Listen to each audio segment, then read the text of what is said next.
Yeah, students of class 9th, today I start civics chapter 2nd, constitutional design. So overview of this chapter. We noted in the previous chapter that in democracy the rulers are not free to do what they like. Chapter first में हमने explain किया था what is democracy and why democracy, why the democracy government is better for the other form of governments like Republic, monarchy and dictators. क्यों जो rulers हैं वो अपने आप में फ्री नहीं होते, स्वतंत्र नहीं होते कुछ भी करने के लिए. कॉन्स्टिट्यूशनल, चूँकि गवर्नमेंट्स जो है आंसरेबल होती है पब्लिक के प्रति. There are certain basic rules that the citizens and the governments have to follow. Certain basic rule मतलब some different rule हैं जिसको citizens को और government को follow करना पड़ता है. All such rulers together are called constitution. Are such rules, और ये rules क्या कहलाते हैं? Constitution, संविधान, as the supreme law of the country. किसी भी देश का सुप्रीम लॉ होता है constitution. Constitution determines the right of citizens, the power of the governments and how the government should function. Constitution ही डिटरमाइन कंसीडर करता है कि हमारे राइट्स को, power of governments and how any government should function, कैसे वो कार्य करती है. In this chapter we have some basic questions about constitutional design of democracy. Why do we need a constitution, how are the constitution drawn up. तो हम इस chapter में constitutional design के बारे में स्टडी करेंगे कि कैसे कि हमें कॉन्स्टिट्यूशन की क्यों ज़रूरत पड़ती है, and how are the constitution drawn up, कैसे कॉन्स्टिट्यूशन फॉलो किया जाता है, लागू किया जाता है. Who design them in and what way, what are the values that shape the constitution in democratic states. Once a constitution is accepted can be make change later as required by the changing condition. जब एक बार constitution accept हो जाता है तो क्या हम उसमें change कर सकते हैं कंडीशन के अकॉर्डिंग, ज़रूरत के आधार पे. तो इन सब क्वेश्चन के आंसर इस चैप्टर में हमको मिलेंगे. One recent instance of designing constitution for a democratic state is of the south Africa. तो यहाँ एक एग्जाम्पल साउथ अफ्रीका के लिए किया गया है. We begin this chapter by looking at what happened there and how the South Africans went about this task. अर्थात South Africa में क्या होता था पहले, वहाँ कैसे थी सिचुएशन, बाद में जब कॉन्स्टिट्यूशन बना तो उसके बाद क्या कंडीशन हुआ, वहाँ का कंडीशन क्यों यूनिक कहलाया constitution. Then we turn how to the Indian constitution was made. उसके बाद हम अपने कॉन्स्टिट्यूशन के बारे में स्टडी करेंगे कैसे हमारा कॉन्स्टिट्यूशन बना. What is fundamental values are and how it provide a good framework for the conduct of citizens' life and that of the governments. Democratic constitution in South Africa. जैसे ये लाइनें आपको दिख रही हैं और ये pictures, Nelson Mandela the first presidents, black presidents of South Africa. I have fought against white domination and I have fought against black domination. I have cherished the ideal of a democratic and free society in which all persons live together in harmony and with equal opportunities. It is an ideal which I hope to be lived for and to achieve, but if needs be, it is an ideal for which I am prepared to die. This is the proverb of the presidents of South Africa, Nelson Mandela. क्या कि I have fought against white domination, माने अंग्रेजी प्रभुता के खिलाफ लड़ा है। White means वहाँ पे जो कॉलोनियल रूल जैसे इंडिया में था ब्रिटिश कॉलोनियल रूल, ऐसे अफ्रीका में भी था। वहाँ पे ब्लैक एंड वाइट, जिसको अपार्थीड हम पिछले क्लासों में पढ़े हुए हैं, और ब्लैक डोमिनेशन के भी खिलाफ हमने लड़ा है। And chair is the ideal of democratic and free society, मतलब लोकतंत्र का जो एक आइडियल लोकतंत्र और समाज जो है हमारा, persons live together in harmony, खुशहाल के साथ एक साथ रहें, एक इक्वल अपॉर्चुनिटी सबके साथ हो, और hope to live for and achieve, इस आशा के साथ कि एक साथ रहें और अचीव करें, लेकिन अगर ज़रूरत पड़ी इन आइडियलों के लिए मैं प्रिपेयर टू डाई, मरने के लिए भी तैयार हूँ।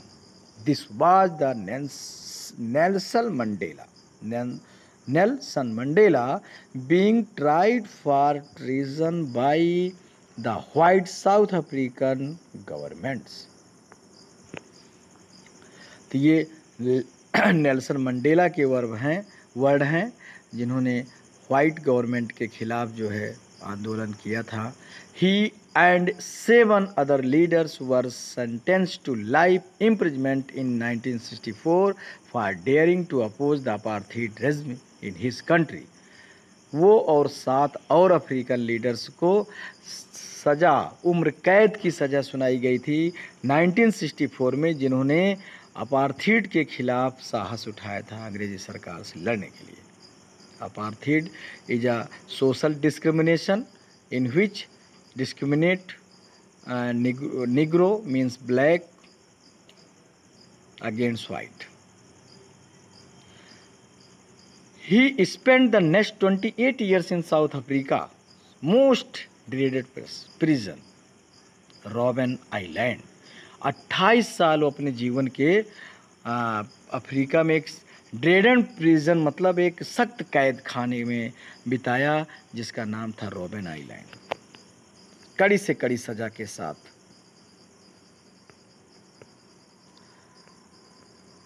Struggle against apartheid. Apartheid was the name of a system और रेशियल डिस्क्रिमिनेशन। अभी हमने बताया कि जैसे रेशियल डिस्क्रिमिनेशन, वर्णभेद, unique to South Africa. The white Europeans impose this system on South Africa. कौन लाया था इस सिस्टम को? व्हाइट, जो ब्रिटिश के लोग थे, जबकि वो थोड़े थे संख्या में लेकिन रूल कर रहे थे। क्लास 6 क्लास 7 में आपको एपार्थीड के बारे में सिविक्स में बताया गया है। During the 17th and 18th centuries the trading companies from Europe occupied with arm and forces। Europe की ट्रेडिंग कंपनियां अपने सैन्य और बल के साथ जो है, सशस्त्र बल के साथ ऑक्युपाइड कर लिया। यहाँ से वो स्लेब बना के लोगों को ले आते थे यूरोप में, एंड प्लांटर्स और ऐसी जगहों पे काम करवाया जाता था। The trading companies from Europe occupied it, yes, but unlike India a large number of whites had settled in South Africa and became the local ruler। Large number of white मतलब India की जैसा नहीं, India में तो नहीं ऐसा हो पाया, लेकिन साउथ अफ्रीका में काफ़ी लोग अंग्रेज मतलब इंग्लैंड से आके बस गए और छोटे छोटे रूलर्स हो गए अपने अपने एरिया के। The system apartheid divide the people and label them on the basis of their skin colour. किस रूप में? स्किन की, ब्लैक और वाइट के आधार पे बांट दिया था। The native peoples of South Africa are black. वहाँ के मूल निवासी जो थे ब्लैक थे। They made up about 3/4 of the population. उनकी जनसंख्या 3/4 मतलब 3/4 थी blacks. Besides these two groups there were people of mixed races who are called colored and people who migrated from India। The white rulers treated all non-whites as inferiors। तो जो India से migrate करके गए थे और जो वहाँ के लोग थे वो कलर्ड कहलाते थे, और ब्रिटिश के लोग वाइट, और उनके साथ इन्फीरियर मतलब वो अपने से काफ़ी इन्फीरियर उनको फील करते, महसूस मतलब कहते थे, मतलब बहुत कम लेवल का आंकते थे। The non whites did not have voting rights, इन्हें वोट देने का भी अधिकार नहीं था। Apartheid system was particularly oppressive for the blacks, किसके लिए था? केवल ब्लैक्स के लिए। They were forbidden from living in white areas, जहाँ पे अंग्रेज लोग रहते थे वहाँ जाना वंचित था।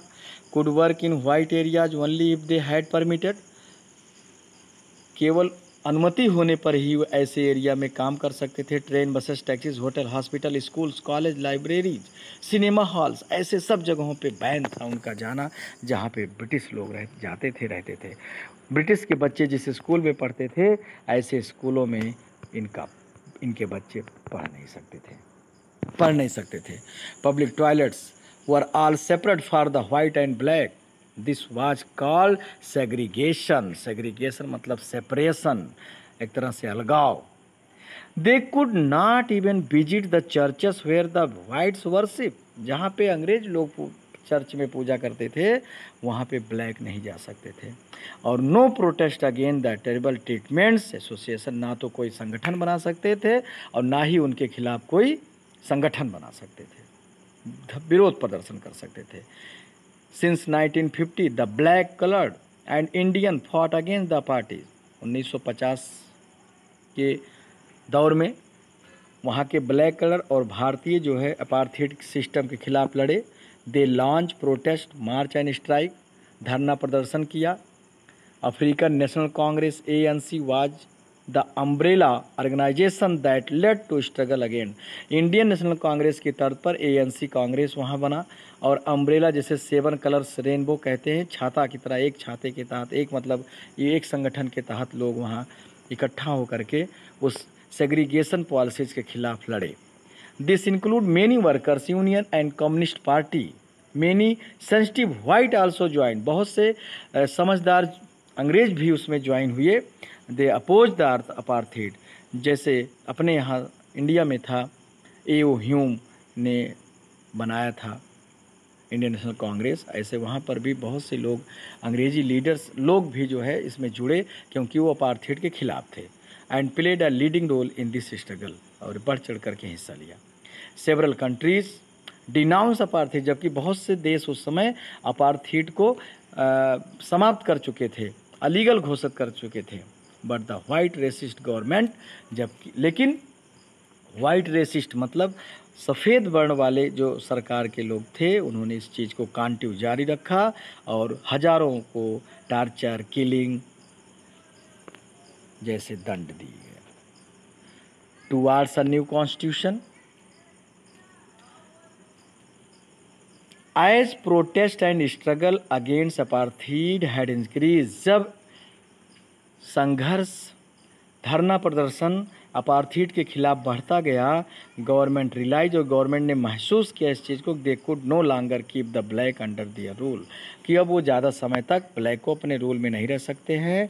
The white regime change the policy, इस तरह से सफ़ेद अंग्रेजी गवर्नमेंट ने अपनी नीति में बदलाव किया। Discriminatory laws were repealed, ban on political parties and restriction on the media were lifted.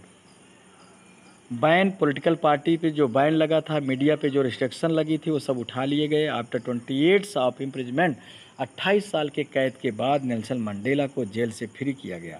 Finally at the midnight 26 अप्रैल 1994, और मध्य रात 26 अप्रैल 1994 को national flag of the republic of South Africa was unfurled, अर्थात अफ्रीका को स्वतंत्र कर दिया गया।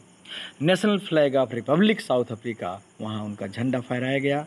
Newly born democracy in the world, और संसार में एक न्यूली बॉर्न, एक नया लोकतंत्र पैदा हुआ।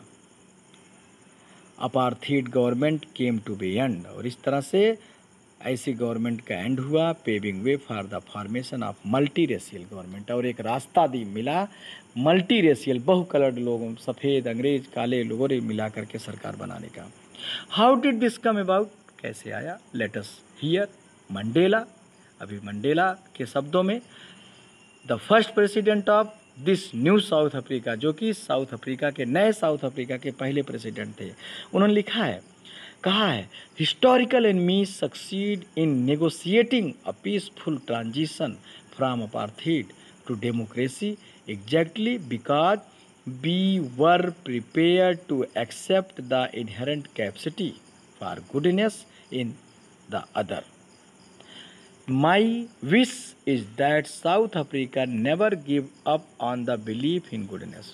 मतलब उन्होंने कहा कि मेरा विश्वास है, मेरा बिलीफ है कि साउथ अफ्रीका जो है अपनी इस अच्छाई को कभी नहीं छोड़े. विश्वास, that they cherish that faith in human being, मानव जाति में जो विश्वास है, is the corner stone of our democracy, अर्थात the corner store of our, हमारे लोकतंत्र का कॉर्नर स्टोर मतलब पिलर है. After the emergence of the new democratic South Africa, अर्थात जब साउथ अफ्रीका में एक नया लोकतंत्र आया, black leaders appeal to fellow blacks to forgive, तो वहाँ के जो अश्वेत लीडर थे उन्होंने क्या किया कि फॉरगिव, छोड़ देने के लिए, whites for the atrocities they had committed while in power, अर्थात जब वो पावर में थे तो जो चीज़ वो उनके अंडर में था, इस चीज़ को छोड़ने के लिए कहा. They said let us build a new South Africa based on equality of all races, किस आधार पे? बेस्ड ऑन इक्वलिटी, समानता के आधार पे, सभी वर्णों के लेकर के, main women and democratic values को लेकर के एक नया साउथ अफ्रीका बनाने की अपील की. The party that rule through operation and brutal killing and the party that led the freedom struggle, मतलब दोनों, एक ऑपरेसर और दूसरा ऑपरेसिव क्लास, मतलब वाइट और ब्लैक दोनों मिल करके अपना संविधान को ड्रॉ किए. After 2 years of discussion debate came out with one of the finest constitution, 2 सालों के डिस्कशन डिबेट के बाद एक अच्छा कॉन्स्टिट्यूशन सामने आया. Constitution gave it's citizens the most extensive right valuable in any country, और किसी भी देशों से अधिक जो है राइट दिया. Together they decide that in search for solution of the problem, बैठ करके मिल करके एक साथ इस समस्या का समाधान ढूंढने का निश्चय किया. No one should be treated as a demon, किसी को इस तरह से ट्रीट नहीं किया जाएगा, कोई डेमन मतलब कोई सुपीरियर, कोई इन्फीरियर, राक्षस जैसा, दैत्य जैसा, कोई किसी के साथ कोई ऐसा बर्ताव नहीं होगा. They agreed that everybody should become parts of the solution, इस बात पर सहमत हुए कि हर कोई इस सोल्यूशन का पार्ट होगा, समस्या के समाधान का. Whatever they might have done और represented in the parts the preamble, मतलब प्रस्तावना of the South African constitution on the page.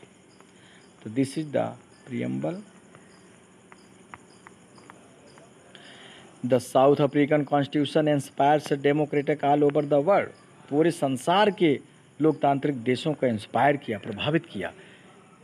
A state denounce by the entire world till recently the most undemocratic one is now seen as a model of democracy, लोकतंत्र का model. What made this change possible was the determination of the people of South Africa to work together, मतलब जो people south Africa के जो different racial लोग थे, कैसे संभव हुआ कि एक साथ वर्क करें. टू ट्रांसफॉर्म बीटर एक्सपीरियंसेस, अपने जो कड़वे अनुभव थे उसको चेंज करना. Binding glue of A rainbow nation, binding glue मतलब ग्लू जैसा, ग्लू जो बात चिपकाने का काम आता, उस तरह से बंध करके एक रेनबो नेशन, कलरफुल नेशन की राष्ट्र करना. Speaking on the South African constitution the Mandela said the constitution of South Africa speak of both the past and future, भविष्य और भूत दोनों की बात करता है. On the one hand it is a Salmon pact in which we as South Africans declare to one another that we shall never permit, हम कभी परमिट नहीं देंगे, repetition of our racist, brutal and repressive past, जो past में हुआ है अत्याचार ये सब उसको. But it is more than that, it also a charter for the transformation of our country into one which is truly shared by all its people. Why do we need a constitution? Next point है हमारा, हमें constitution की क्यों जरूरत है. First chapter में आपको discuss किया गया है कि merits and demerit of constitution, constitution से हमको क्या फ़ायदे हैं, क्या हमको लाभ मिला। इसलिए बेटर फॉर्म में हमने डेमोक्रेसी का किया है कि क्यों डेमोक्रेसी ज़रूरी है, तो कॉन्स्टिट्यूशन क्यों ज़रूरी है, लॉ रेगुलेशन कानून क्यों ज़रूरी है। तो the South African example is a good way to understand why we need a constitution. तो अफ्रीका का कॉन्स्टिट्यूशन एक अच्छा एग्जाम्पल है कि हमें कॉन्स्टिट्यूशन क्यों ज़रूरी है। और what do constitution do, the oppressor and oppressed, मतलब एक जो प्रताड़ित करने वाला होता है, दूसरा जो प्रताड़ना सहने वाला होता है, दोनों in this new democracy were planning to live together, एक साथ रहने का plan, equal. It was not going to be easy for them to trust each other, जबकि ये इतना आसान नहीं है एक दूसरे पर विश्वास करना। Their fear, they wanted to safeguard their interest. The black majority was keen to ensure that the democratic principle of majority rule was not compromised. जबकि वहाँ ब्लैक मेजॉरिटी थी, नॉट इंश्योर्ड डेमोक्रेटिक प्रिंसिपल, लोकतांत्रिक सिद्धांतों का था, majority rule was not compromised. They wanted substantial social and economic rights. The white minority was keen to protest its privilege and poverty.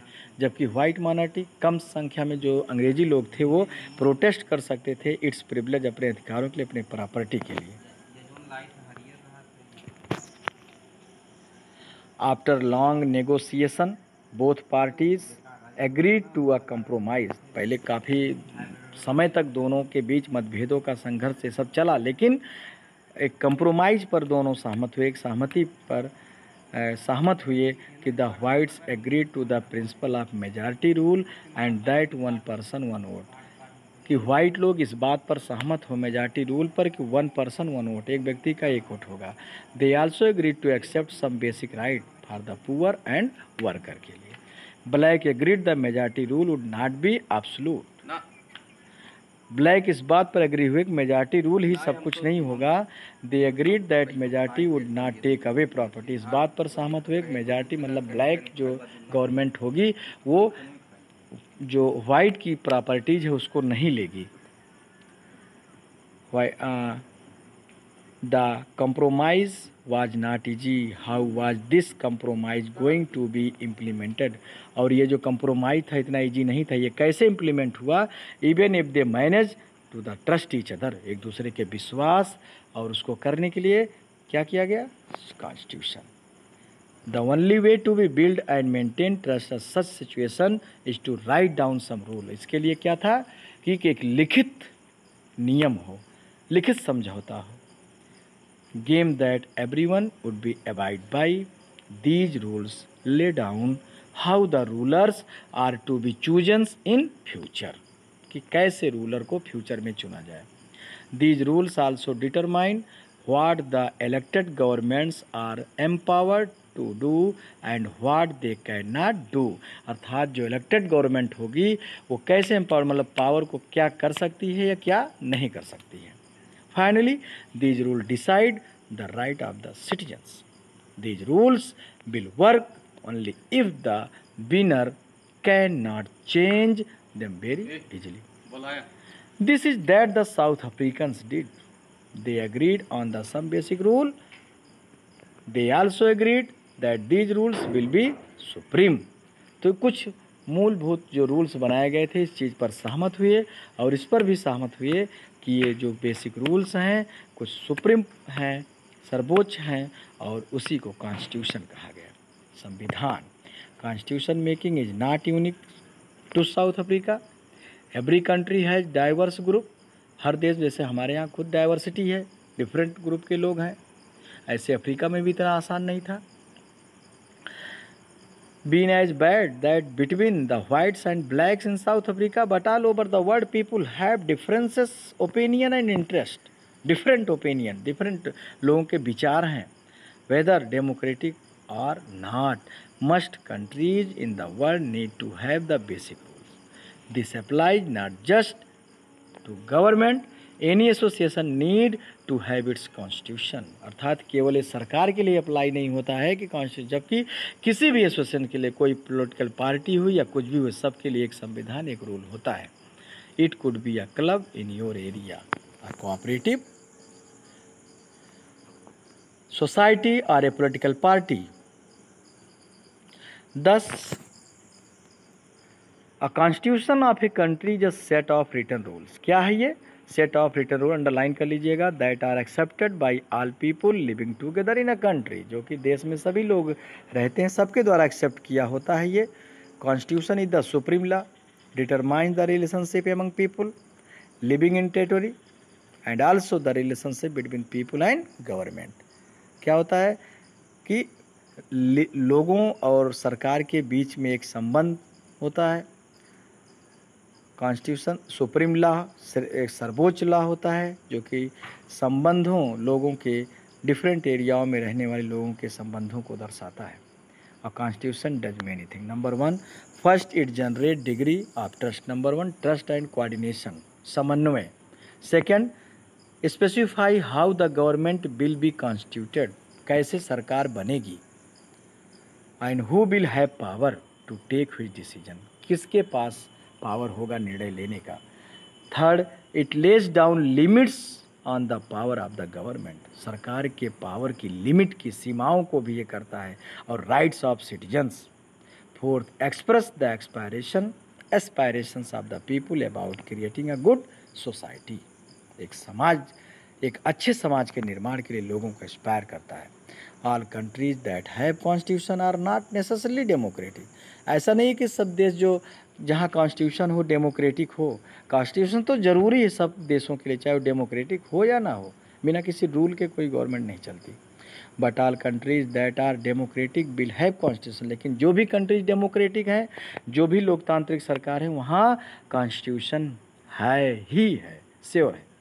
After the war of independence against great Britain, Americans gave themselves a constitution.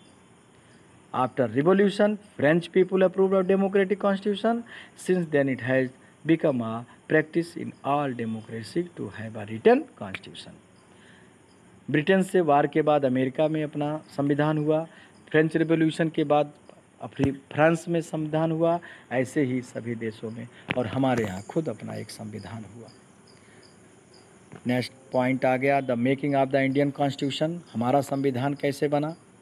Class 8th में आपको civics chapter 1, 2 में ही पढ़ाया गया है। Constitution design making, like south Africa, India's constitution was also drawn up under very difficult circumstances. Africa की तरह हमारा भी संविधान जो है एक कई समस्याओं के परिवेश में बना। Making of the constitution for a huge and diverse country like India, और इंडिया जैसे एक विशाल और डाइवर्स कंट्री में, जहाँ डिफरेंट लैंग्वेज हों, जहाँ डिफरेंट रेशियल के लोग हों, जहाँ डिफरेंट रिलीजन के लोग हों, different area. At that time, people of India were emerging from the status subject that of the citizens. The country was born through a partition on the basis of religion differences. 1947 में when India became independent, India parties, उसके पहले देश हमारा but गया। किसके base पर? Religion के base पर, हिंदू मुस्लिम के बेस पर। This was a traumatic experience for the people of India and Pakistan. At least 10 lakh people were killed, both side, दोनों तरफ से 10 लाख से अधिक लोग मारे गए। बॉर्डर पर कितने रिफ्यूजी के रूप में आज भी रह रहे हैं। There was another problem, the British had left it to rulers of the princely state, उसी रूप में छोड़ दिया था जो प्रिंसली स्टेट थे, रियासतें थी। अभी कितना बड़ा कठिन काम था सबको एक करना। With in India, with Pakistan और रिमेन इंडिपेंडेंट। अब उनके लिए ऑप्शन था वो स्वतंत्र रहें, इंडिया में रहें या पाकिस्तान में जाएं। When a constitution was being written, जब हमारा संविधान लिखा जा रहा था, फ्यूचर ऑफ द कंट्री, देश का भविष्य, not look as secure as it does today, जैसा आज है वैसा उस समय सिक्योर नहीं था। The makers of the constitution had anxieties, संविधान निर्माता, संविधान निर्माण करने वाले को चिंता रहती थी present and future of the country, देश के प्रेजेंट फ्यूचर। आप साइड साइड में देखेंगे कि बहुत से लीडर्स के फ़ोटो बने हुए हैं, उनके बारे में कुछ लिखा गया है, और वो हमारे कॉन्स्टिट्यूशन असेंबली से लेकर के उसको बनाने में उनका भागीदारी रही है, गवर्नमेंट बनाने में। सरदार वल्लभ भाई जौहर भाई पटेल्स, जो कि सबसे इम्पोर्टेंट रोल उन्होंने अदा किया देश को एक करने में, यूनाइट करने में, यूनिटी लाने में, रियासतों को जोड़ने में। Much of this consequence had evolved during the freedom struggle. Our national movement was not merely struggle against foreign rule. It was also struggle to rejuvenate our country. ये केवल उसके फॉरेन के खिलाफ संघर्ष ही नहीं था, बल्कि एक संघर्ष ये भी था कि अपने देश को कैसे यूनाइट किया जाए, transform our society and politics, अपने समाज को, अपने नीति को, अपने राजनीति को कैसे चेंज किया जाए। There were sharp differences opinion within freedom struggle about the path India take after independence. Such differences exist even today. तो जो differences था वो आज भी दिखते हैं। As far back in 1928, Motilal Nehru and 8 other Congress leader drafted a constitution. एक Swaraj party इन लोगों ने बनाया था, स्वराज की मांग की थी, और उसमें एक संविधान का इन्होंने ड्राफ्टिंग की थी। India 1931 resolution at the Karachi session बताया था हमने। Indian National Congress dwelt how independent India's constitution should look like.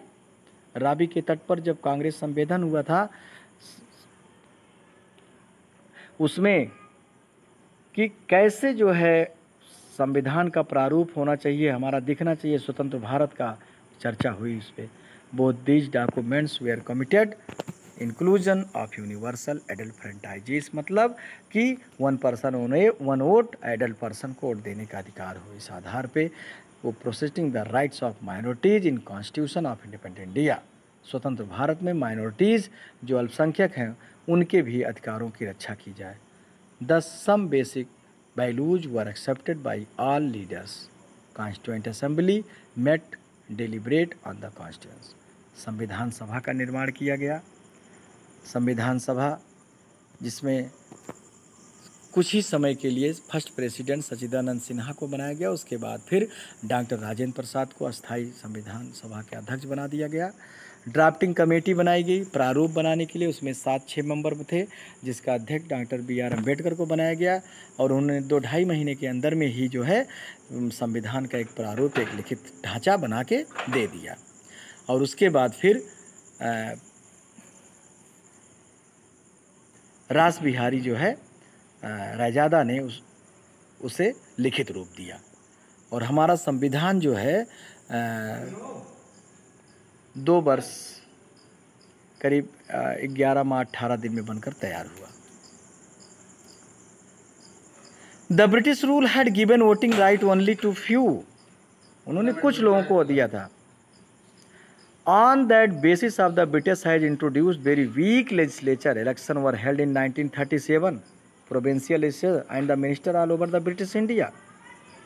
37 में इलेक्शन हुआ प्रोविंशियल राज स्टेट का, उसमें इंडियन नेशनल कांग्रेस के लीडर्स विजयी हुए, कई जगह अपनी अंतरिम सरकारें भी बने, democratic governments, but the experience gained by Indians in the working of the legislative institution proved to be very useful for the country in setting up its own institution. Working in them, एक अपना एक institution हो जिसके तहत वो काम करें। That is why the Indian Constitution adopted, और इसीलिए भारतीय संविधान को अडॉप्ट करना जरूरी था। Institutional details and the procedures from colonial laws like the Government of India Act 1935. Years of thinking and deliberations on the frameworks of the Constitution had another benefit. Our leaders gained confidence. हमारे leaders confidence मतलब उनके अंदर एक विश्वास, to learn from other country, दूसरे देशों से सीखने के लिए उनके आत्म, जैसे कहते नहीं, विश्वास, निर्णय, but on our own terms. Many of our leaders were inspired by the ideals of the French Revolution. तो ज़्यादातर हमारे लीडर किससे थे? फ्रेंच रिवोल्यूशन, जो फ्रेंच क्रांति थी, उससे इंस्पायर थे। और वहीं से लेकर के कॉन्सेप्ट को लेकर के एडल्ट यूनिवर्सल फ्रेंचाइजीज और कॉन्स्टिट्यूशन की बात आई। Right to equality, liberty, fraternity, parliamentary democracy in Britain and the bill of right in the US, इस सब चीज़ को अडैप्ट किया गया। हमारे यहाँ भी पार्लियामेंट्री गवर्नमेंट है और प्रेसिडेंशियल गवर्नमेंट, 2 तरह की गवर्नमेंट्स बनती हैं। प्रेसिडेंशियल यूएस में है। Socialist revolution in Russia inspired many Indians. तो अलग अलग कंट्रीज से अलग अलग चीज़ों को लेकर के इंस्पायर्ड होकर के उससे हमारे देश का जो संविधान बना। The economic equality, yet they were not simply imitating what other had done. At each step they were questioning whether these things suited our country. प्रत्येक स्टेप पे क्वेश्चन होता था, डिस्कस होता था और उसके बाद उसके निर्णयों को लेकर के संविधान में उस चीज़ को किया गया। Called the Constituent Assembly, elections to the Constituent Assembly were held July 1946. Its first meeting held the December 1946. पहली मीटिंग दिसंबर 1946 में हुई। The country was divided into 2, Pakistan, India. The Constituent Assembly was also divided into the Constituent Assembly of India and Pakistan. ये भी 2 भाग में but गई जब 47 में डिवाइड हुआ। Constituent Assembly that wrote the Indian Constitution and 299 member Assembly adopted the Constitution on 26 नवंबर 1949 को adopt, लेकिन फोर्स में कब लाया गया? January 26, 1950। Mark this day celebrate January 26 republic day, इसको हम रिपब्लिक डे पर ईयर मनाते हैं। Why should be accept the constitution made by this assembly? क्यों एक्सेप्ट किया गया संविधान जो इस असेंबली के द्वारा बनाया गया? More than 50 years ago we have already noted one reason above, constitution does not reflect the views of its member alone. Constitution जो है केवल इन मेंबरों के व्यू को ही नहीं रिफ्लेक्ट करता, शो करता है, बल्कि member countries the world have rewrite their constitution afresh because the basic rules were not accepted to all major social group or political parties. In some other countries, the constitution exists as a mere piece of paper. क्या है वो? mere piece of paper, only केवल piece of paper, जबकि हमारा constitution largest constitution in our India country in the world, सबसे बड़ा लिखित संविधान है। तो India is the largest democracy and US is the oldest democracy. Several groups have questioned some provision of the constitution, but no large social group or political party has ever questioned or legitimacy of the constitution itself. This is an unusual achievement for any constitution. The second reason for accepting, दूसरा कारण क्या है इसको accept करने का? Assembly represented the people of India. Assembly represent मतलब जो हमारे कॉन्स्टिट्यूंट, चाहे स्टेट असेंबली हो या पार्लियामेंट्री हो, इसके मेंबर्स जो है चुन के द्वारा, हमारे जनता के द्वारा चुन के जाते हैं, उसके रिप्रेजेंटेटिव होते हैं, जो कि directly by all the people of India. Elected mainly by the members of the existing provincial legislature are the mentioned above. This ensured a fair geographical share of members from all the regions of the country. तो देश के सभी क्षेत्रों से member जो चुन के आते हैं, इससे ये फेयर होता है, अपनी अपनी बात सब लोग रखते हैं।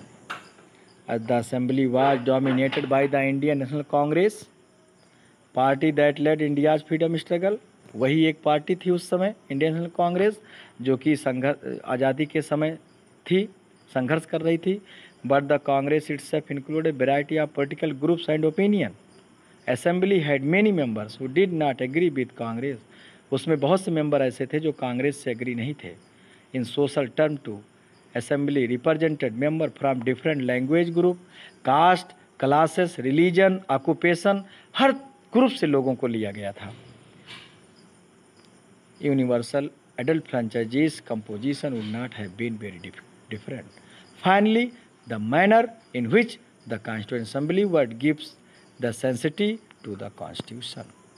Constituent assembly worked in a systematic एक सिस्टमेटिक ढंग से काम करना शुरू किया। Constitution assembly open and concessional manner first some basic principle were decided and agreed upon. पहले तो कुछ मूलभूत सिद्धांत को डिसाइड किया गया, उस पर सहमत हुआ। Then drafting committee chaired by the doctor B.R. Ambedkar prepared a draft constitution, एक प्रारूप उसका तैयार किया, उस पर डिस्कशन हुआ। सेवरल राउंड, कई राउंड उस पर डिस्कशन हुआ, उसके बाद तब जाके अंतिम निर्णय इस बात पे आया। मोर देन 2000 अमेंडमेंट, करीब 2000 से अधिक सुधारों के बाद members deliberate 114 days spread over 3 years। Every documents presented and every words spoken, प्रत्येक डॉक्यूमेंट्स को प्रेजेंट किया जाता था, उस पर बोला जाता था।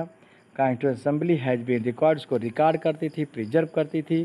Call the constitution assembly debate, इसको कॉन्स्टिट्यूशन असेंबली डिबेट कहा गया। व्हेन प्रिंटेड, जब प्रिंट हुआ, दीज डिबेट्स वर 12 बल्कि वॉल्यूम, तो ये बहस जो है 12 वॉल्यूम में तैयार हुआ, 12 बुक्स इसकी बनी। These debates provide a rationale behind every provision of the constitution. These are used to interpret the meaning of constitution. अब यहाँ पे है the guiding values of the Indian constitution. In this book we shall study the exact provision of the constitution of different subject. At this, let us begin by understanding overall philosophy, darshan, or what our constitution is all about. We can do this in two ways. We can understand by reading the views दृष्टिकोणों को पढ़ करके of some our major leaders on our constitution, but it is equally important to read what the constitution says about its own philosophy। मतलब कि हमारा संविधान उनके philosophy के अनुसार क्या कहता है, इस चीज़ को भी पढ़ना जरूरी है। This is what the preamble of constitution, और ये हमारे संविधान का प्रारूप, उसका प्रस्तावना है। The dream and the promise, क्या कल्पना की गई, क्या वादा किया गया। Name missing from the sketch of the makers of constitution, Mahatma Gandhi. इसमें बहुत से लीडर्स हैं जो सक्रिय थे, लेकिन वो इस असेंबली, कॉन्स्टिट्यूशन असेंबली या ड्राफ्टिंग कमेटी में उनका नाम नहीं था। He was not member of the constitution assembly, Mahatma Gandhi member नहीं थे इसके। Yet there were many members who followed his vision, फिर भी बहुत से लोगों ने अपने दृष्टिकोण को दिया। Years ago writing in his magazine young India 1931, he had spelled out what he wanted constitution do. अब यहाँ पे डिफरेंस दिया गया, इसको आप पढ़िएगा उनके विचारों को। This dream of an India that has eliminated inequality, असमानता को समाप्त करना, was shared by doctor Ambedkar who played a key role in the making, जिन्होंने एक संविधान बनाने में एक की रोल अदा किया। How inequalities could be removed, कैसे असमानताओं को समाप्त किया जाए। ही often bitterly criticise Mahatma Gandhi, उन्होंने गांधी जी का आलोचना भी करते थे, उनके दृष्टिकोण की भी आलोचना करते थे। In his concluding speech of the constitution assembly, उन्होंने जो संविधान सभा में अपने दिया था, यहाँ पे दिया गया, इसको आप पढ़िएगा। Finally let us turn to Jawaharlal Nehru giving his fame, और गांधी जी के, जवाहरलाल नेहरू की तरफ मोड़ करते हैं, जिन्होंने अपना फेमस स्पीच दिया था constitution assembly at stroke midnight on August 1597, मध्य रात 15 अगस्त 1947, जब हमारा देश बना था, उस समय शपथ लेने के बाद उन्होंने अपना दिया था। ये है, ऊपर आप पढ़िए। फिलॉसफी ऑफ द कॉन्स्टिट्यूशन क्या है, हमारे संविधान का दर्शन क्या है। Values that inspired and guided the freedom struggle were in turn the nurtured by it form the foundation for India's democracy, भारतीय लोकतंत्र के फाउंडेशन स्थापना के लिए। These values are embedded in the preamble of the Indian constitution, the guide all the, ये सारे values जो है उस प्रस्तावना में दिए गए हैं। Articles of the Indian constitution, Constitution begin with the short statements of its basic values. This is called the preamble of the Constitution, taking inspiration from American model। किससे? अमेरिकन मॉडल से इंस्पायर होकर के इसको लिया गया था। Most countries in the contemporary world have chosen to begin their constitution with the preamble। तो जो हमारे संविधान का प्रियम्बल है, किससे लिया गया था? अमेरिकन कॉन्स्टिट्यूशन से। और ज़्यादातर संविधान जो है प्रियम्बल के साथ शुरू होते हैं। किसी भी चीज़ को हम करते हैं तो प्रस्तावना पहले उसका शुरू करते हैं। तो this Let us read the preamble of our country very carefully and understand the meaning of each. सबकी meaning. Preamble of the Constitution read like a poem on a democracy. कविता की तरह पढ़ा गया है हमारे लोकतंत्र में. It contains a philosophy on which entire Constitution has been built. इस दर्शन के तहत बनाया जिसमें पूरा संविधान जो है बनाया गया है. Provide a standard, examine and evaluate any law and actions of government to find out whether it is good or bad. It is the soul of Indian Constitution. और ये हमारे देश के संविधान की आत्मा है. तो this is the preamble. The people of India having the solemnly resolved the Constitution India into the sovereign country, socialist country, secular country, democratic country. प्रभु संपन्न हम समाज, धर्मनिरपेक्ष लोकतांत्रिक गणराज्य हैं. And to secure to all citizens justice, social, economic and political, liberty of thought, expression, belief, faith, इन सब की आज़ादी हो, इन सब चीज़ से हमको न्याय मिले, इक्वलिटी समानता, स्टेटस एंड अपॉर्चुनिटी, हर चीज़ की समानता हो, लोगों को बराबर मौका मिले, fraternity assuring the dignity of the individual, व्यक्तिगत डिग्निटी लोगों की, उसके लिए in the integrity of the nation, राष्ट्र की एकता के लिए. In our constituent assembly this 26th day of November 1949 do hereby adopt, enact and give to ourselves this Constitution. Institutional design. Constitution is not merely a statement of values and philosophy. नहीं है, but as we noted above, a constitution is mainly about embodying these values into institutional arrangement. Much of the documents called Constitution of India is about these arrangement. It is very long and detailed documents. Long and detailed मतलब बहुत लंबा. There is need to be amended quite regularly to keep it updated. Those who crafted the Indian, मतलब वो लोग जो इस संविधान को क्राफ्ट किए, जो इस संविधान को बनाए, उन्होंने जो अडाप्ट किया according with people's aspiration and change in society. They did not see it is a scared, static and unalterable law. So they made provisions to